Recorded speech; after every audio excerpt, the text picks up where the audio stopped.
Hi guys, Andy here. Let's have a look at the NASDAQ futures. Today is Monday, January 22. Time is around 7:30 p.m. GMT. So let's start in the higher time frame. Here we are looking at the weekly chart, and my take on the NASDAQ is that from the wave 2 low right here, we started a higher degree wave 3 move up.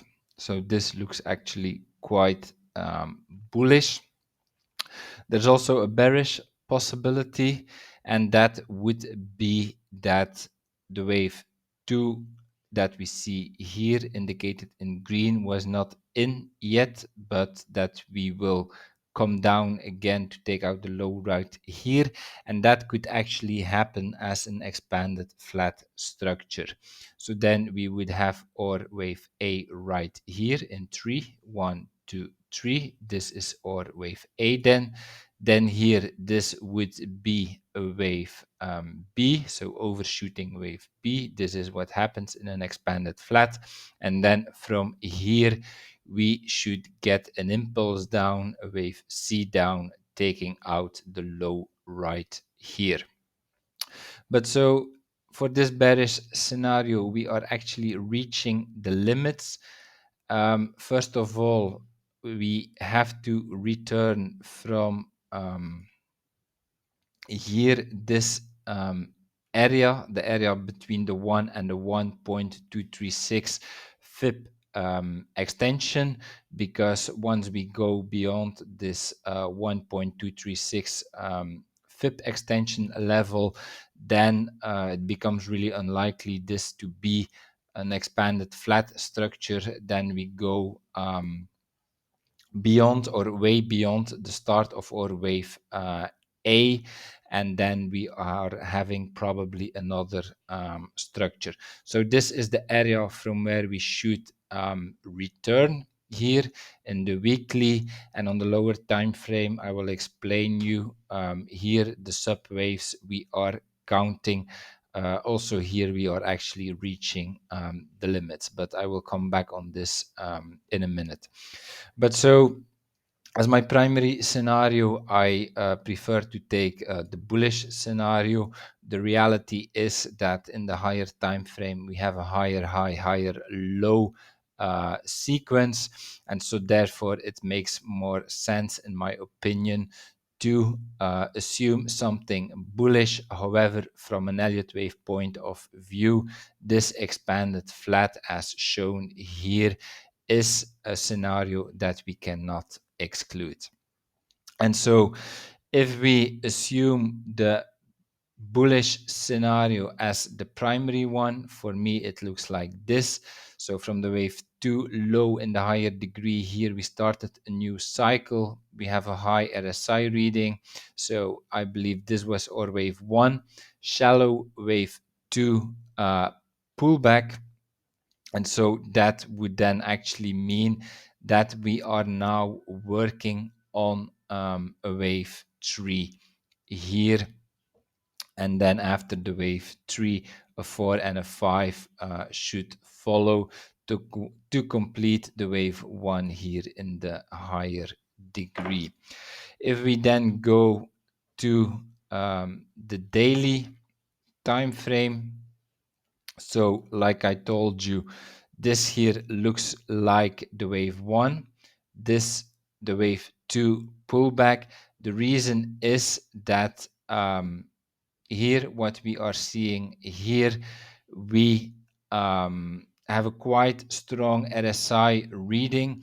So a scenario where we would have like a wave 1 here, 2, 3, 4, and a fifth wave is not really possible in my opinion, because we are ending way too strong here for a fifth wave. If we look at the weekly, I agree. In the weekly here, we are ending with divergence. So from that perspective, you could count 1, 2, 3, 4, 5. However, this is not really supported in the daily. And also, if we look at the other indices, then we are ending quite strong here in the weekly. So this scenario of having a 1, 2, 3, 4, 5 like this is not really supported in my opinion. So therefore, I prefer, if I have to come up with a bearish scenario, I would actually go here for the expanded flat. However, this is my secondary scenario. My primary scenario is actually quite bullish, but I take this scenario simply because of the higher high, higher low sequence, like the expanded flat structure I just showed you in the weekly is a structure that we cannot exclude from an Elliott wave point of view. But because of the higher high, higher low sequence, I prefer to work with something bullish as my primary scenario, as shown in green. And then I believe we have our wave 1 here, wave 2 low. And so now what's not really clear, or I mean, like, I believe here this is in the bullish scenario, this here would be our wave 1, and this pullback, quite a shallow pullback, could again be our wave 2, so another shallow wave 2, and that would actually mean that we are now working on this wave 3, so the strongest wave, wave 3 of 3. So this can actually develop as something quite bullish. I would say this wave 3 of 3. The only way out, so way out in the sense that we do not get something extremely bullish here, would be the bearish scenario I just showed you in the weekly. So if we start to count from here, so this is the beginning of a new cycle here, then we could also see it as 5 waves as shown here in red. 1, 2, 3, 4, 5. As you can see, we are ending with divergence here in the daily. So this could actually be our C wave. But then it is important that we really start to come down from where we are now. We cannot see much more upside anymore. And the reason is, if we go here to the 4-hour, here we can see it better. So if this here would be our third wave, or this the third wave high, that's also a possibility actually, then we have to make sure that this fifth wave is not longer than our third wave. Our third wave cannot be the shortest one, and our wave 1 is clearly the longest one. So therefore we cannot see much more upside. And also, if we are seeing much more upside here, that would mean that here the fifth wave in red goes beyond the third wave and the first wave in RSI, and that's also not possible. Our fifth wave should end weaker in RSI than our first wave or our third wave. And as you can see, we are also reaching the limits here.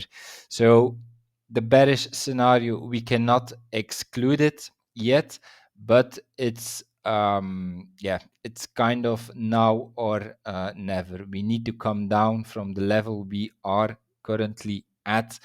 Otherwise, this simply looks very bullish on all time frames. If we see more upside, it means that here in the here in the daily, if we see more upside, we have a higher RSI reading, which means it cannot be the end of a structure. So therefore, more upside should follow if this is not the end of an upward structure.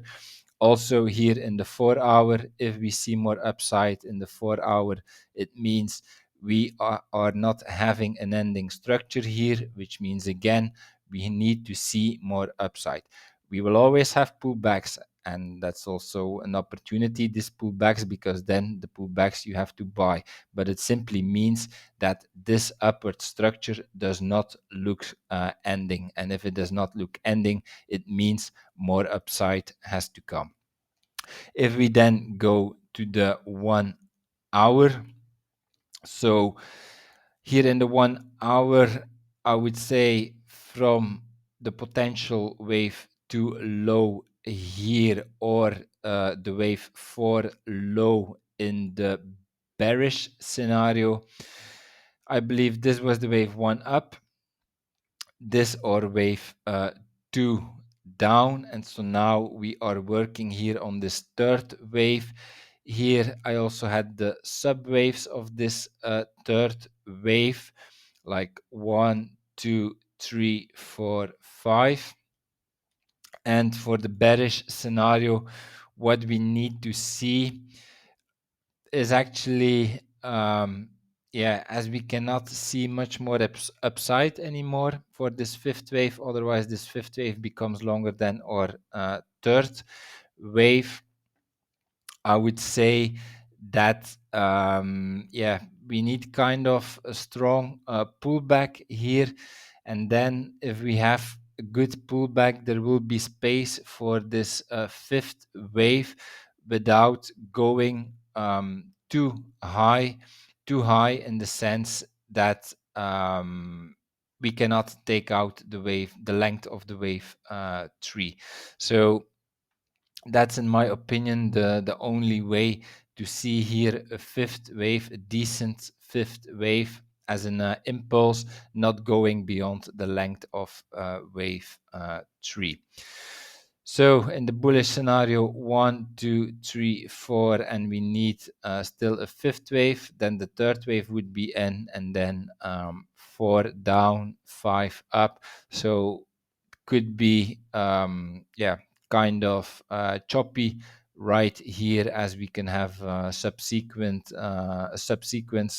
of third and fourth waves. Then if we go to the 15-minute, so I believe for this count in green, the invalidation level is located here. I believe this is the wave 2 low. So then we have 1, 2, 3 now working on the fourth wave, and then a fifth wave should come to finish this third wave. The second wave might also be indicated actually right here. About this, I'm not so sure.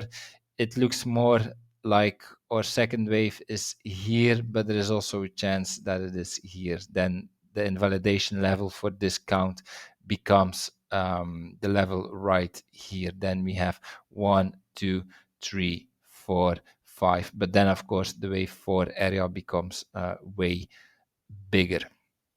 Okay, that's it for now. If you enjoyed this analysis, please like, subscribe, comment to support my work. And I see you one of the next days for another video on the NASDAQ. Have a nice day. Bye-bye.